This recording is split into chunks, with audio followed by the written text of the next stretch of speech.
Hello again, everyone, and thank you so much for joining us for this Wednesday's edition of Alaska Weather. Up first, we've got satellite imagery here showing low pressure out over the central Bering Sea and a front extending down just west of the Pribilofs earlier today and to the eastern Aleutians, which has since pushed on through both areas, St. Paul, St. George, and across down Alaska, and that's sliding into the Alaska Peninsula and along the southwest coast there, starting to pick up some clouds, and then a break behind that, another system here coming into the western Aleutians, bringing some gusty winds, rain, and snow to mostly Shimei and Attu, and not quite into AKwx yet, but up to the north, temperatures below zero there, light winds, not too much going on up that way. Areas of light snow here across the interior, southeast interior, from the Tanana Valley on down into south central Alaska, Anchorage, Kenai Peninsula areas, North Gulf Coast, seeing a little bit of moisture there, and then a couple of bands here, low pressure coming up off the south coast of the Panhandle. You can see, roll this through again, see it right there forming, and that brought a band up, bringing some rain into the southern Panhandle, and another band right through here brought additional rainfall to the northwestern part of the southeast coast today, with Cake picking up about ½ an inch of rain today, while Ketchikan had about a ½ an inch. Otherwise, snow, areas of light snow, again, south central Alaska, northern Cook Inlet, actually central Cook Inlet on north, with 1 to 3 inches in some areas there. And on the chart, or one more loop here, and now moving to the chart today, about an inch falling in the Anchorage area today, and anywhere from 1 to 2 inches, give or take, there from the northern Susitna Valley in across the Nenana on up to Fairbanks. And enough gradient here to kick the winds up 30, 35 miles an hour out of the east-southeast Delta Junction, for example, here. Otherwise, pretty light winds and not a lot going on over the western interior, with a few breaks all the way up to the north slope and the Arctic coast. A few flurries here through the Bering Strait, otherwise basically dry up through this area. And to the south here, there's that trough that brought the rainfall today into the southern Panhandle. But again, areas of rain, especially along the coastal areas, heavy, as I mentioned, Cake picking about ½ an inch. Juneau only having 1/100th of an inch, so it dried out as you headed east toward the border there. And front bringing the gusty winds as high as 50 miles an hour at Nikolsky before the front pushed through there. And rainfall amounts, Falls Pass picked up about ½ an inch during the 12-hour period ending at mid-afternoon today. And again, winds about 30 to 35 miles an hour along the Alaska Peninsula, gusty winds, and about 1/3 of an inch of precipitation falling at St. George before the front went through. It's tapered off now. In fact, just about ended. A break here, dry conditions, some clearing over the central Aleutians. That next system bringing, again, winds not all that strong, gusts up to 30 to 40 miles an hour there, Shimei and Attu, with rain and snow this afternoon as that moved in. And then for tonight, we'll see this front advances eastward, and Nunivak Island probably see some snow, but just clouds along the southwest coast, risk of some light snow, Cape Newenham, maybe up toward Tooksuk Bay late tonight into tomorrow. Stays dry over the western interior. It's a little bit of clearing, as well as the North Slope, North Slope, and the Brooks Range. We'll see some clearing, but clouds along the Arctic coast there. Periods of snow continue tonight. In fact, a winter weather advisory is out for tonight through tomorrow for the central interior there around Tanana, eastward to Fairbanks, and on up into the upper Tanana Valley 40-mile country areas there for 3 to 6 inches of snow falling tonight through tomorrow afternoon. And periods of snow continue tonight for south central Alaska. May pick up another 1 or 2 inches or so in some areas, so nothing heavy expected at this point in time. And areas of rain and snow along the eastern North Gulf Coast, as well as the Panhandle here. Southeast winds, maybe some areas seeing gusts of 30, possibly 35 miles per hour.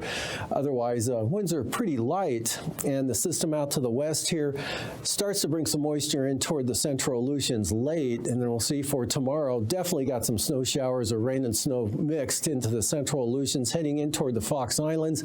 Low pressure here over the Bering Sea, keeping rain or snow at times for the Pribilofs, and then this front really washing out as it tries to push inland here, but the moisture holding on for some snow from Bristol Bay up along the Yukon-Kuskokwim Delta coastal areas, heavier for Nunivak Island, and then drying out, no snow for St. Lawrence Island, right on the edge of the clouds actually, with some clearing up over the Seward Peninsula. Not a bad day in store for Thursday for that area, or the Brooks Range on out to the Arctic coast, just some clouds, a little gusty northeast winds through the passes of the central and western Brooks Range, even the western Arctic coast looking a little gusty tomorrow, maybe gusts 25 to 30 miles an hour there around Point Lay or so, maybe Wainwright. Areas of snow continue there for the Tanana Valley with that advisory through until about 6 p.m. tomorrow afternoon for the Tanana Valley up to toward the Yukon Flats there, and then snow tapering off for Cook Inlet as this trough, northern Cook Inlet, periods of light snow through the day tomorrow, Anchorage, Palmer, Eagle River, into Prince William Sound, Portage, Girdwood, those areas Whittier, and then just a risk of some showers from the North Gulf Coast and mostly just clouds for the Copper River Basin. Front pushes up right along the Panhandle there, so that's going to keep periods of rain and snow going in that area, but more showery behind the front. And then for the day on Friday, low pressure down here just west of the Queen Charlotte Islands brings rain and snow into the southern Panhandle. Dry to the north there, Lincoln Glacier Bay, cutting off the moisture right around Juneau to about Sitka, say. And then weak low pressure in the Gulf of Alaska keeps a chance of some light snow or snow showers or rain and snow, depending on your location here for the North Gulf Coast, maybe mixed with rain, but that'll follow snow. But it looks pretty light at this point through the Kenai Peninsula and Cook Inlet areas. A couple of lows out here, actually 3 lows over the Bering Sea, sending some moisture in, and one band brings some more light snow into Togiak Bay, maybe as far east as Dillingham, up to the northwest, across the Yukon Delta there into Norton Sound.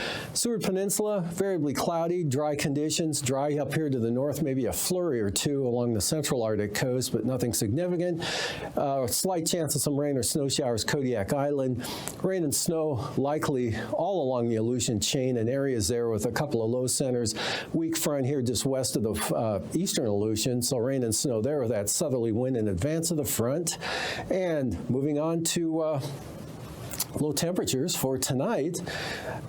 Lower to mid-20s over the northern Panhandle, otherwise 30s to near 40 in the south, 5 to 10 for the Copper River Basin, 20s elsewhere across south central Alaska, Kenai Peninsula, down to Kodiak Island, and mid-teens there for the Bristol Bay area, Kuskokwim Valley, 0 to 10 below for the lows. Highs tomorrow, 5 to 15 for the highs in the Kuskokwim Valley, upper 20s to lower 30s, Bristol Bay, mid-30s Kodiak, upper 20s to lower 30s for south central Alaska, except mid-30s for places like Seward and Valdez, and the teens in the Copper River Basin. Staying below freezing, northern Panhandle, lower 40s down to the south. Lows the following morning, 20s to upper 30s, coldest in the north there for the southeast coast. 5 to 10, Copper River Basin, 5 below to 10 above in the Kuskokwim Valley. Upper 20s, Kodiak Island. Highs, mid-30s, Kodiak, 20s, south central Alaska, and 30s to lower 40s for the Panhandle up to the north. Lows tonight, 15 to 30, maybe 35 below, all the way to the Arctic coast, a little above 0 out to the west, followed by highs anywhere from 5 to 10 over the Tanana Valley, colder to the north, well below 0 for the north slope to the Arctic coast, and lows 5 to 15 below in the Tanana Valley, 20 to 30 below northeast interior. Coldest looks like central Brooks or central north slope areas, and then followed by highs staying below 0 over the northern interior, Tanana Valley, 0 to 10 for your highs, near 0 St. Lawrence Island. Out to the southwest, lows tonight in the teens for the coast, 30 for the Pribilofs, lower 30 30s for the Aleutians. Alaska Peninsula, upper 20s to mid 30s. Highs tomorrow, 35 to 40 for the Alaska Peninsula and the Aleutians. Lower 30s for the Pribilofs and out at Chimianatu. 20s for the southwest coast, followed by Friday morning lows in the teens here for the coast, mid-20s in the Pribilofs, upper 20s, lower 30s elsewhere, followed by highs in the 30s once again for the Aleutians, 30 for the Pribilofs. And now, aviation weather around Alaska. First line weather graphic we've got for Thursday morning. Band of IFR here in northern Bering Sea, down across the Alaska Peninsula, just grazing the southwest coast. Some VFR farther to the west, eastern Aleutians over to Atka, and then marginal again. Some VFR western interior, northern interior, narrow band of IFR along the Arctic coast. IFR here over the eastern interior there, just along and south of the Yukon River, all the way down into south central Alaska, Prince William Sound, Kenai Peninsula. Some VFR for Kodiak Island, and IFR with marginal VFR for the southeast coast. Afternoon, IFR northern eastern panhandle, otherwise marginal VFR. Yakutat breaking out to VFR. IFR, South Central Alaska, right up the Susitna Valley, all the way to the Denali Park area. Healy, possibly. Probably cutting off, though, at Windy Pass, so Healy, marginal VFR. Some IFR up just south, or into the Yukon Flats there, just south of the Yukon. Brooks Range, North Slope, VFR with IFR. Again, that narrow band hanging to the Arctic coast. Northern Bering Sea to St. Lawrence Island, Bering Strait actually to St. Lawrence Island, VFR, and this narrow band right along the southwest coast, kind of trying to nudge inland a little bit there into Bristol Bay, and then marginal VFR with areas of IFR for the Aleutians, Alaska Peninsula. Friday morning, band of IFR now shifts up to the northeast there into the Kuskokwim Valley, all the way to the western Alaska Range, and across the Yukon Delta, another area of IFR, eastern Aleutians to Atka, real narrow band here just south of the western Aleutians, and areas of IFR here through the southeast and eastern interior areas. See a narrow slot of VFR downsloping off the Alaska Range, causing that condition. More extensive VFR here, again, northern Bering Sea into the northwest interior. Seward Peninsula looking really good. And for the afternoon, Panhandle improves a little bit from the morning, but still a lot of marginal VFR left around.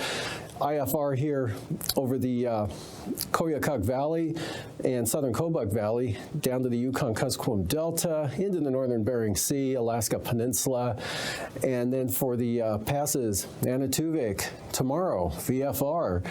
Adigan looking good as well. VFR flying, both Anatuvik and Adigan. Brooks Range looking really good. Lake Clark and Merrill, lower conditions early on. Could be IFR to start, but definitely marginal VFR for the remainder of the day. Rainy, occasionally marginal. Windy, occasional marginal VFR. Isabel starting out IFR, becoming marginal, so gradual improvement there through the day. Mentasta, marginal VFR. And Tanita, IFR. Portage, IFR, and Chilkoot and White, both IFR. And from there, looking at the freezing levels at the surface, hugging the North Gulf Coast up into northern Cook Inlet, give or take here across the northern Panhandle, then back down south of the Bristol Bay, right along the Aleutian Range there, but way up to the north here, almost to the Russian coast out over the Bering Sea, but 2,000 feet, barely on the map down here south of Atka Island. And then we've got 2,000 feet in across Prince of Wales Island and extreme south coast area there.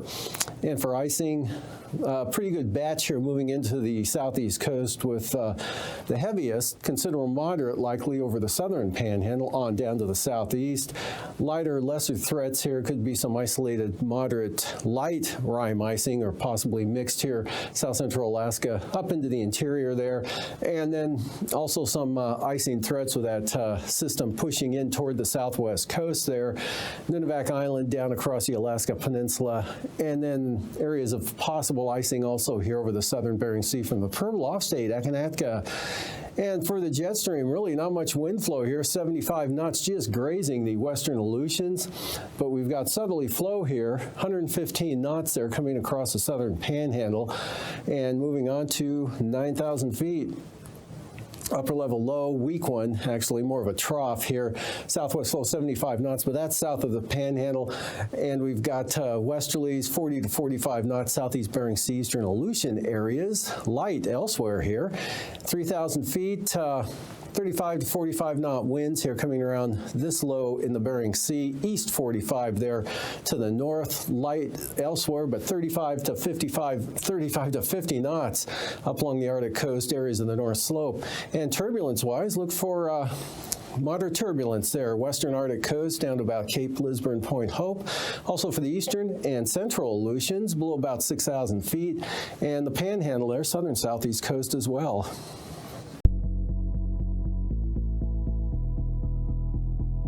Kind of hard to explain how important weather is to our job. I mean, it really affects everything we do. In 2018, NOAA launches the GOES-S satellite, which takes its place in orbit as GOES-17. Working together with GOES-16, the two new geostationary weather satellites will provide constant watch over the United States and the Western Hemisphere, from the west coast of Africa all the way to New Zealand, helping monitor severe storms, wildfires, and daily weather patterns. Since its launch, NOAA's GOES-16 satellite has already demonstrated its critical capability for keeping our nation weather ready.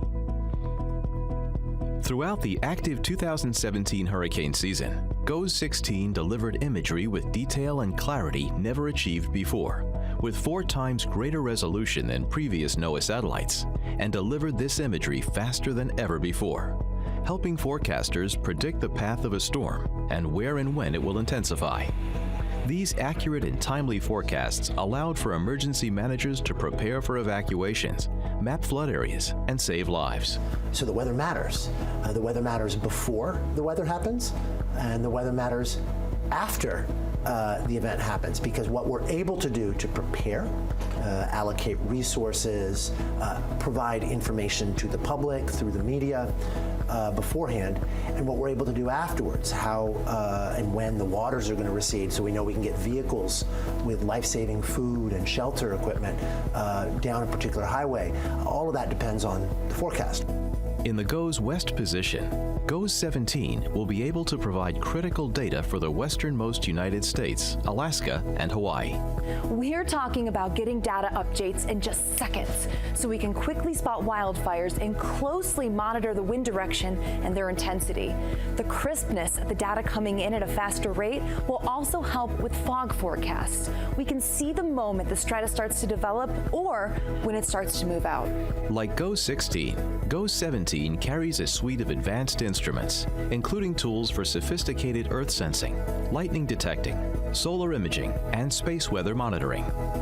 As an equal partner in the sky, GOES-17 will expand coverage of the advanced baseline imager technology across the Pacific Ocean, allowing meteorologists and local officials to see severe weather systems developing in real time. So instead of seeing something, say, this large, that as you zoom in actually gets kind of blurry, you're actually going to see something that is much more detailed. In its GOES West position, GOES-17 will be able to monitor conditions in the western U.S. like wildfires, coastal fog, and atmospheric rivers when storms from the Pacific dump heavy rain and snow over the western U.S. GOES-17 will have a major impact on fighting wildfires in California. Up-to-the-minute information and crisp detail allows forecasters to spot fires faster than ever before, even before the first 911 calls come in, and to better track and predict the path of large, dynamic, and dangerous fires. It's amazing to see what we can get and at the level of detail and the speed that we can get the information down into the ground that makes our decision-making way more accurate. With a view of the Pacific Ocean, GOES-17 will also provide a critical eye over shipping lanes vital to the U.S. economy, protecting cargo and passenger vessels from dangerous ocean storms. GOES-17 will also provide a high-definition view over Alaska, resulting in better weather forecasts and improved monitoring of sea ice, wildfires, and volcanic ash. The advanced baseline imager on GOES-17 can distinguish between clouds, sea ice, and snow cover, a critical need during Alaska's dark, cloudy winter months. GOES 17's geostationary lightning mapper monitors lightning flashes, including the in-cloud lightning most prevalent in severe storms, helping forecasters determine when a storm is forming, intensifying, and becoming more dangerous. Thanks to GOES 17, emergency managers will be equipped with more accurate weather predictions and faster warnings, providing a real impact, saving lives, and protecting infrastructure. Watching over Earth from 22,300 miles above, GOES S will provide vital data to our weather-ready nation.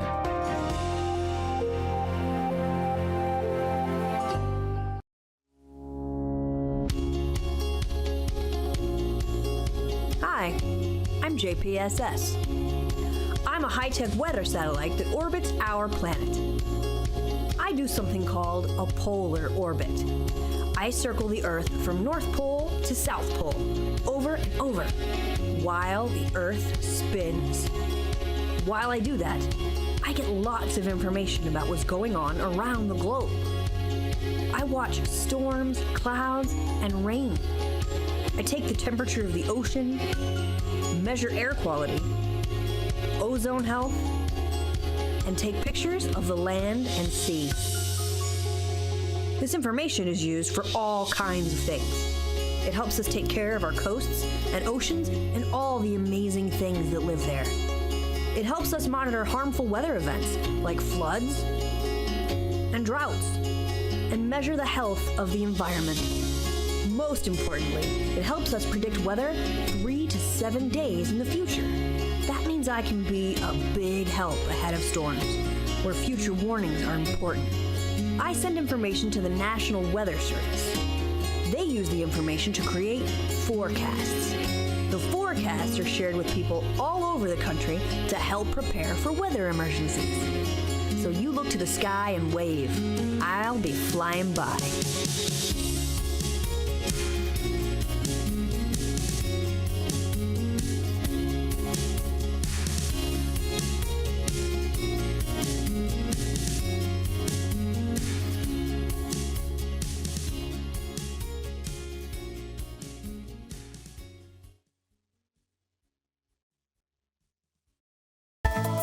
And now, marine weather around Alaska.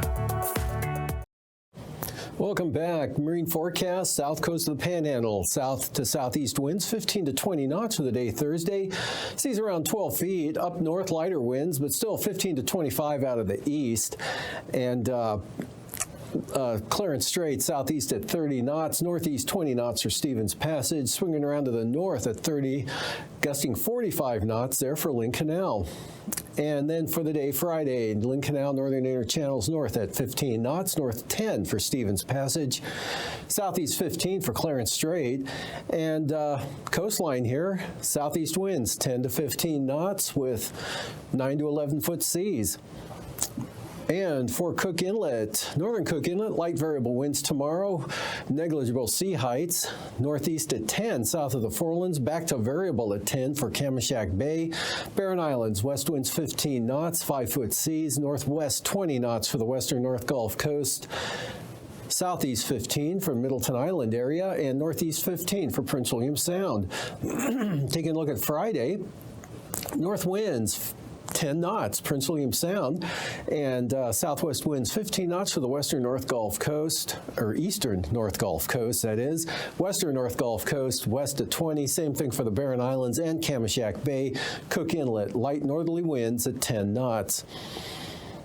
And for the Alaska Peninsula, Thursday, west winds 25 knots, seas 11 to 15 feet. Bristol Bay, east winds at 20 knots. Kodiak Island, variable to west winds 10 to 15 knots with 2 to 5 foot seas. And for the day Friday, Kodiak, west winds 15 to 20 knots. Bristol Bay, south winds at 15 knots. And south to southwest winds here for the Alaska Peninsula, 20 to 25 knots. And out over the western Aleutians, gale warnings tomorrow, west to northwest winds, 35 knots. And small craft advisory central Aleutians, west to southwest winds at 30 knots. And west-southwest winds for the Fox Islands at 25 knots. Eastern Aleutians on Friday, southwest winds 25, maybe up to 35 knots, and gale warnings for the central Aleutians to back westward to Amchitka Island for southwest winds at 35 knots. Kiska to Shemya, southeast winds at 30 knots, so it seas as high as 18 feet. And let me get out of the way. For the southwest coast tomorrow, east to southeast winds 25 knots. West winds 30 knots for the Pribilof, St. Matthew Island, northeast winds at 30, and Norton Sound, St. Lawrence Island, northeast winds 20 to 30 knots. And for Friday, brisk wind advisories continue for St. Lawrence Island, northeast winds at 30 knots. Yukon Delta coast, winds east 15, Kuskokwim Delta coast, southeast at 15, Pribilof, south winds 20 knots, and northeast at 25 there for St. Matthew Island. And for the Chukchi Sea, Thursday, north winds 20 knots. Gale warnings there for Cape Lisburne to Point Hope, this area. 35 knots out of the northeast. Brisk wind advisories, western Arctic coast, northeast winds at 30 knots. And the central and eastern Arctic coast, northeast or east-northeast winds at 20. For Friday, eastern Beaufort Sea coast here, east to northeast winds at 20 knots. Brisk wind advisories for the central coast, northeast at 25. And then 30 knots for the western Arctic coast. Hold on to the gales there from Cape Beaufort to Cape Thompson out of the northeast at 35. Chukchi Sea northeast at 25. For tonight, kind of a weak front bringing some moisture into the Alaska Peninsula and Nunivak Island, and another system here bringing rain and snow showers in toward Adak, continuing back toward Shemya. Otherwise, northern interior clear and definitely below zero through here. Same thing for the western interior. Snow advisory tonight for the mid and upper Tanana Valley 40-mile country in toward Tanana to the Yukon Flats for 3 to 6 inches of snow by late tomorrow afternoon. Periods of snow, maybe another couple inches. South central Alaskan areas tonight, Kenai Peninsula, rain and snow for the Panhandle. Winds a little gusty there in the south coast. And then tomorrow, that front, not all that strong. This kind of bumps up right along the coastline, keeping it cloudy and damp there through the day tomorrow. This weakening front brings snow into the southwest coast, or continues it. And snow also continues but diminishes in the afternoon along that trough axis there across the western Prince William Sound into the eastern interior. And out to the west, next system there kind of drives eastward there with one low center here just north of the central Aleutians. Gusty winds, rain and snow with that, but nothing too terribly heavy, and some snow in the southwest interior and some lingering snow showers for south central Alaska. These forecasts are for planning purposes only. Call 1-800-WX-BRIEF for a formal pre-flight briefing. Always file a flight plan before you go flying. The U.S. Coast Guard Auxiliary urges you to leave a float plan with a friend or the harbor master before you go boating.